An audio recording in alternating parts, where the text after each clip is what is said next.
Aujourd'hui, on va parler des tokens. Qu'est-ce que c'est?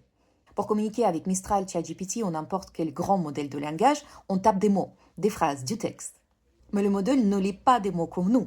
Il transforme le texte en nombre qu'il va pouvoir ensuite manipuler mathématiquement. Pour le faire, il y a une première étape invisible. Qu'est-ce que c'est?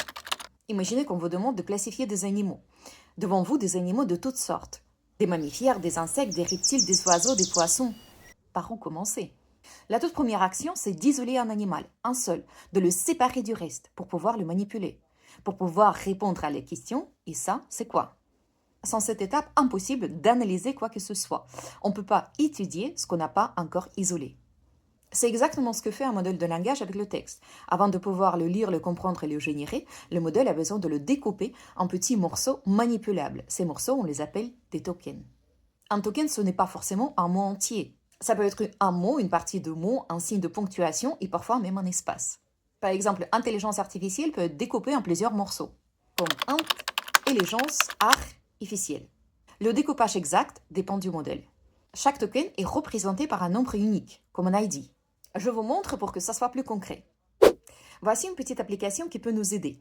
Elle s'appelle TikTokenizer. D'abord, je vais choisir mon modèle. On va garder GPT, mais comme vous pouvez voir, il y a plusieurs modèles disponibles. Ensuite, je vais taper notre question, c'est quoi un token?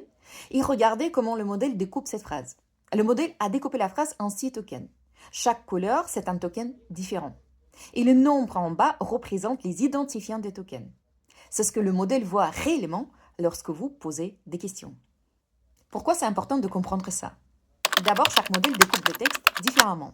La même phrase peut produire le nombre de tokens différents selon le modèle. Un mot que GPT découpe en 3 tokens, Mistral par exemple pourrait le voir comme un seul. Ce n'est pas le même traitement.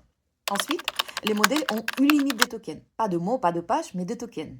Quand on dit par exemple qu'un modèle accepte 128 000 tokens en contexte, ça correspond grosso modo à plusieurs dizaines de milliers de mots. Connaître cette limite, c'est savoir jusqu'où on peut aller. Et enfin, quand on utilise des agents IA par exemple, on paye généralement au nombre de tokens traités. Comprendre les tokens, c'est aussi comprendre combien on est facturé. Ce découpage est invisible, mais c'est la base de tout ce que fait un modèle de langage. Comprendre ça, c'est apprendre à parler IA.